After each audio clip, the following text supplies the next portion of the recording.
Coucou tout le monde, j'espère que vous allez bien. Ok, ça commence bien. Et ben bon dimanche, aujourd'hui c'est dimanche, je décide de filmer cette petite vidéo parce que ça fait quelques jours maintenant. J'ai pas mal de messages sur mes routines sport, mon alimentation, tout ça. J'ai décidé de faire un Q&A, c'est question answer, donc question-réponse. Voilà, le mot ne venait pas, c'est pas grave. Et je comptais y répondre aujourd'hui avec vous. Et puis en même temps, je vais aussi accessoirement mettre ma crème, mettre mes soins, me coiffer, tout ça, parce que ben, il est très tôt et on peut pas rester comme ça. Je vais sortir vos petites questions. J'ai essayé en fait de les isoler parce qu'il y en a certaines qui se répètent, donc on va y répondre ensemble. Déjà, j'avais déjà fait une vidéo en fait sur mes routines fitness à l'époque. En plus je l'avais fait un peu il y a un bail quand même. Je faisais peut-être une routine différente en fait. J'avais fait la vidéo en anglais et en fait je savais pas, je ne sais toujours pas s'il y a les sous-titres qui s'activent, si tout le monde peut avoir accès à la vidéo, tout ça. Donc étant donné que la plupart des questions elles partaient en français, c'est pour ça que je me suis dit bon ben c'est quoi, on va la faire en français. Je trouvais ça bien en fait que chacun puisse avoir des réponses à ces questions, que je prenne le temps en fait d'expliquer. Est-ce que j'ai encore de la crème? Non, c'est bon. Donc voilà pourquoi la vidéo est en français, si vous aviez pas compris. Du coup on va commencer avec celle-ci. Alors, quel programme / application tu suis pour t'entraîner à la maison? En fait, j'ai quitté la salle pendant le Covid, début du Covid, et c'est là où j'ai commencé en fait à faire énormément de recherches par rapport au programme de sport, par rapport aux trucs que je pouvais faire à la maison. À l'époque, j'étais tombée sur une influenceuse que je suivais déjà depuis pas mal d'années. Et à l'époque, parce que ça a beaucoup changé depuis, tout le monde était beaucoup dans les home guides, donc les guides de workout à faire à la maison. Donc c'était pas du tout, on n'était pas du tout encore dans les applications, c'était vraiment la grosse trend. Et moi ça m'allait parce que je sais pas, je trouvais ça assez pratique. L'influenceuse dont j'ai suivi les guides, elle s'appelle Katia Henry. Donc j'ai suivi un de ses guides qui était un petit peu vieux et qui s'appelait Thick Challenge. Et moi à ce moment-là, c'était ce que je cherchais, d'avoir des cuisses en béton qui étaient bien musclées et d'avoir des fesses bien galuées dessinées, tout en ayant un reste du corps qui soit quand même très bien gainé. Et j'ai commencé son guide qui était un guide en fait de 8 semaines. Il y avait un petit peu de changement, donc c'était pas non plus trop monotone. Je me suis dit que ça me convenait bien parce que c'était libre, c'est-à-dire qu'on n'imposait pas de rajouter des poids, ce que je trouvais bien. Donc moi ce que j'avais commencé à faire sur les 8 semaines, c'est que la première semaine et demie, j'avais pas fait de poids. Et ensuite j'avais rajouté petit à petit les poids jusqu'à mettre les poids normaux. Ouais, j'avais besoin que ce soit vraiment à mon rythme. Il y a l'alternative maison et il y a l'alternative salle de sport, mais bien sûr à l'époque il n'y avait pas pour moi l'alternative salle de sport, bah pour aucun de nous d'ailleurs. Donc j'ai continué en fait dans les guides maison et je me suis rendu compte que je fonctionnais très bien, c'est-à-dire que j'avais pas besoin d'aller à des cours, j'avais pas besoin d'aller dans une salle de sport parce que je trouvais que mon corps était très bien comme il était. C'est pas du tout la question, en fait je suis en train de me dire, je suis en train de parler, mais est-ce que c'était ça la question? C'était ça. J'ai essayé d'en chercher d'autres, j'en ai essayé d'autres pendant genre une semaine, un truc comme ça, mais à chaque fois je revenais toujours à ça. Ça suffisait à mon corps, ça suffisait à mon emploi du temps.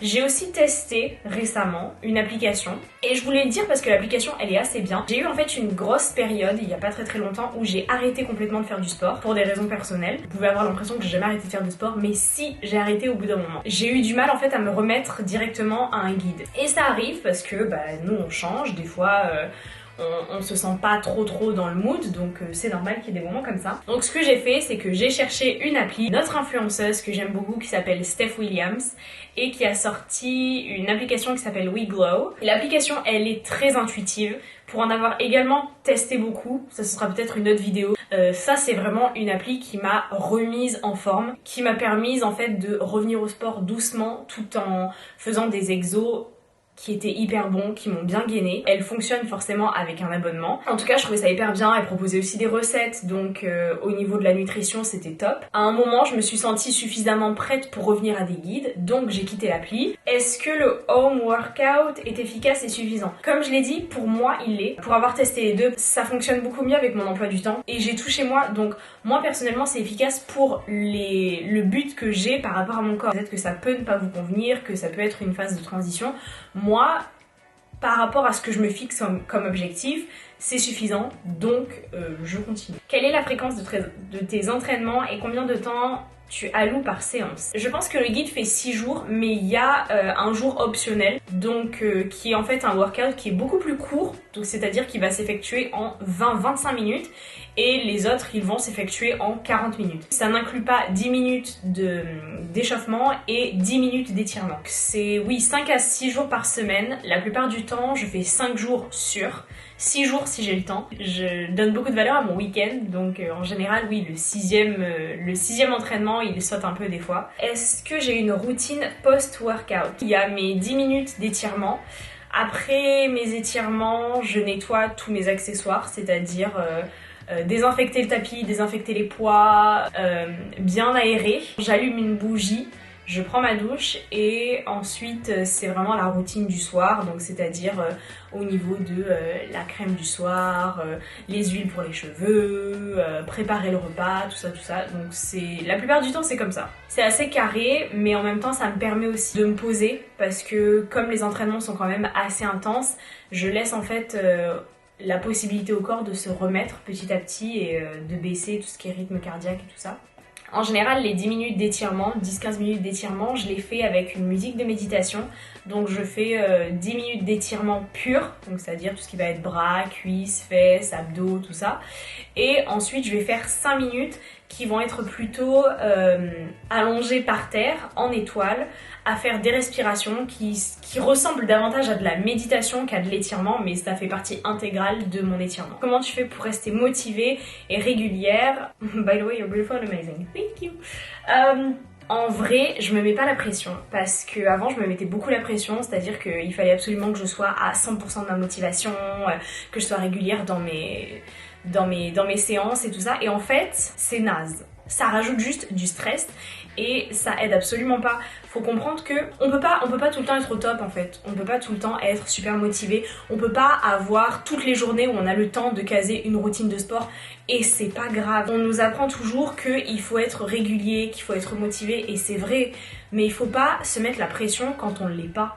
Il faut pas se mettre la pression si on a raté un jour, si on a raté une routine, si jamais on n'est pas aussi motivé que les autres jours et qu'on a juste pas envie de le faire. C'est hyper contradictoire, mais je reste motivée et je reste régulière en me donnant la possibilité de ne pas être tout le temps motivée et de ne pas tout le temps être régulière. Ça sert à rien de rajouter de la pression, ça sert à rien de rajouter du stress, ça sert à rien de rajouter une mauvaise attitude parce que des fois c'est juste pas ta journée. Admettons que vous fassiez du sport pendant un an de manière régulière.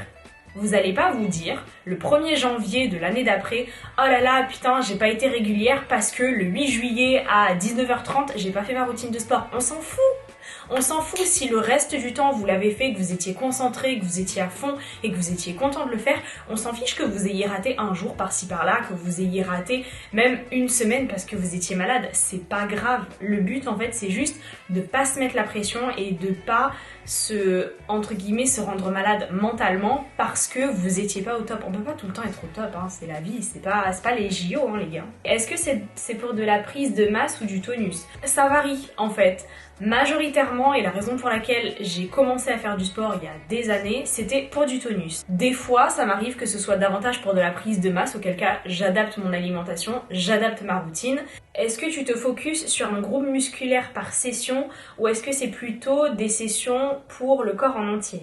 Ça dépend. Ça dépend, parce que quand je fais le guide, ce qui est 90% de mon temps, le lundi ça va être les cuisses, le mardi ça va être les abdos, le mercredi ça va être les bras, je pense que le jeudi ça va être le corps en entier pour le tonifier, pour le gainer. Il y a des séances qui sont focalisées sur les jambes, sur les cuisses, il y a des séances qui vont être focalisées sur certains groupes musculaires plutôt que d'autres. Et il va y avoir des full body pour gainer.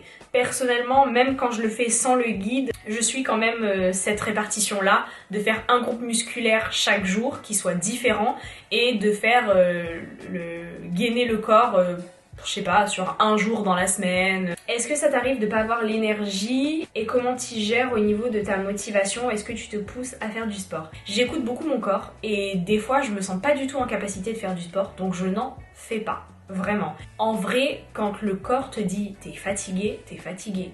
Quand t'es enrhumé, quand t'es malade, t'es au fond de ton lit, quand t'as la migraine, le corps il veut pas. C'est juste il veut pas. Si tu te pousses à le faire, c'est toi qui qui ne t'écoute pas. Après, il y a aussi ce genre de petite baisse d'énergie qui a besoin un peu genre qu'on la titille avec un bâton. En fait, c'est la baisse d'énergie, elle se cache derrière le mot flemme. Là, je me dis, tu sais quoi, je peux quand même le faire, je vais quand même le faire. Ça m'est arrivé littéralement la semaine dernière. J'ai quand même fait mon sport et au final, je me sentais hyper bien. Donc, je gère vraiment en écoutant mon corps et en écoutant comment je fonctionne. Des exercices et une fréquence pour avoir un ventre plat, s'il te plaît. En vrai, j'ai pas d'exercice ni de fréquence vraiment pour avoir un ventre plat. Quand tu fais tout ce qui est full body, quand tu fais abdos, en fait il y a certains groupes musculaires qui vont quand même activer le ventre, les muscles du ventre. Mais après c'est beaucoup l'alimentation, c'est beaucoup ce qu'on mange. Donc faire attention à ça aussi, je pense, si on veut vraiment focaliser sur un ventre plat, ça va être beaucoup d'alimentation, mais beaucoup en fait au niveau du sport c'est lié à l'alimentation, c'est juste qu'on n'en parle pas vraiment et on le dit pas vraiment et c'est dommage, mais voilà. Hello Nirina, j'admire beaucoup comment tu as sculpté ton corps, je suppose que tu as des routines sportives et alimentaires régulières, j'apprécierais énormément si tu pouvais les partager. Alors, routine sportive, du coup je vous ai tout dit, je vous mettrai, si elle le vend encore, en vrai je sais pas parce que ce truc il est assez vieux, les routines alimentaires, je vais essayer de faire un genre de résumé. Moi, comment je fonctionne, je ne crois pas au régime. Vraiment, j'y crois pas. Les régimes et les restrictions alimentaires, je n'y crois pas. Les gens que je connais qui ont essayé de tester les trucs comme ça s'est toujours mal passé. Ils ont toujours pris davantage de poids. Donc, moi, dans ma tête, je me suis dit, ding, c'est naze. Donc, je ne fais pas. Je fais pas de restrictions alimentaires. Les seules choses qu'on peut considérer comme des restrictions alimentaires, mais qui ne le sont pas, c'est que je ne mange quasiment pas de viande rouge. Comme j'avais expliqué, si je dois sortir avec des amis et qu'il y a vraiment un plat par exemple avec une bonne pièce de bœuf ou avec un truc qui est hyper bien cuisiné, je vais prendre ce genre de viande, mais sinon je vais pas l'acheter pour le cuisiner chez moi. Et je ne prends pas de lait de vache, tout simplement parce que le lait de vache me donne des boutons. Donc j'ai switché avec le lait d'avoine et le lait d'amande, j'alterne un peu entre les deux, mais c'est vraiment des préférences alimentaires. Au niveau de comment je fonctionne, mais en gros je fais 80-20, c'est-à-dire que 80% du temps je me fais des petits plats maison, je commande très rarement et c'est des choses qui sont saines, qui vont être gourmandes, qui vont me satisfaire, et 20% du temps je m'autorise à manger des petites choses un peu moins saine, on va dire. Donc ça pourrait être des chips, ça pourrait être des gâteaux, ça pourrait être ça, de la nourriture considérée un peu plus comme junk food, on va dire. C'est pas genre les 5 jours de la semaine, je fais 80% c'est sain et les 20% c'est le week-end. Ça fonctionne pas comme ça. Je m'autorise en fait à faire 80-20 toute la semaine. C'est-à-dire que le lundi, je peux manger une très bonne assiette, le matin et le midi, et le soir je vais faire un burger, et le mardi je vais reprendre une alimentation saine. C'est pas forcément calé sur le week-end, les jours où je fais pas de sport. C'est vraiment intuitif et c'est vraiment moi qui sens et qui me rééquilibre un peu moi-même. J'ai pas d'alimentation fixe, c'est-à-dire que j'ai pas tel jour je vais manger ça. En général, c'est qu'est-ce que j'ai dans le frigo et qu'est-ce qui me fait envie, et ensuite je me fais quelque chose. En fait, c'est vraiment en quantité. Quand on a envie de quelque chose, je pense qu'on peut manger de tout en quantité. J'espère que j'ai répondu à la plupart des questions. Je ne demande pas, mais j'aimerais bien donner un conseil. Je sais que tout le monde le dit et tout le monde en parle et nanana, genre vous comparez pas, machin. En fait, on oublie qu'on est tous différents, on oublie qu'on est tous des individus individuels, de seuls, faits de manière différente, même si fondamentalement on est fait de la même manière, parce qu'on a les mêmes muscles, les mêmes os et tout ça, mais en fait on est tous différents et on essaye beaucoup de se comparer à ce qu'on voit. Moi quand j'étais plus jeune, je me comparais beaucoup, avant vraiment d'être de faire du sport de manière régulière, je me comparais beaucoup, je voulais ressembler à telle personne, je voulais que ce soit plus comme ça, je voulais être plus comme ça. Il n'y a pas besoin. Il n'y a pas besoin parce que je trouve qu'on est très très bien comme on est, et après bien sûr on peut avoir envie d'améliorer des choses, que je comprends tout à fait, parce que moi aussi je suis comme ça. On peut avoir envie d'améliorer par exemple à quoi on ressemble, comment on mange, des trucs comme ça, et c'est bien parce que l'amélioration et vouloir être une meilleure personne, vouloir se sentir mieux dans son corps, c'est toujours super important. Je pense qu'on est très bien comme on est, je pense qu'on est parfait dans nos imperfections, et ça fait juste plus de mal qu'autre chose parce qu'on sera jamais quelqu'un d'autre. On peut faire tout ce qu'on veut, on peut changer de la tête aux pieds, on sera jamais quelqu'un d'autre. Fondamentalement, on sera toujours nous et on sera toujours unique. Écoutez-vous, écoutez comment vous êtes, écoutez ce que votre corps vous dit, écoutez ce que vous avez envie de manger, allez pour les choses qui vous font plaisir. parce que la vie elle est courte et que ça sert à rien de se priver, ça sert à rien de se faire du mal. Les regrets c'est pas cool en vrai. Voilà. Si vous avez d'autres questions, n'hésitez pas à les laisser en commentaire. Et dites-moi si vous voulez davantage de vidéos en français. Et si oui, sur quel thème, n'hésitez pas à commenter, à me dire ce que vous voulez voir. Si vous voulez qu'on ait des sujets de discussion qui soient plus importants, voilà. Il n'y a pas de souci, on peut avoir n'importe quelle discussion. Donc voilà. Et passez un bon dimanche. Bye!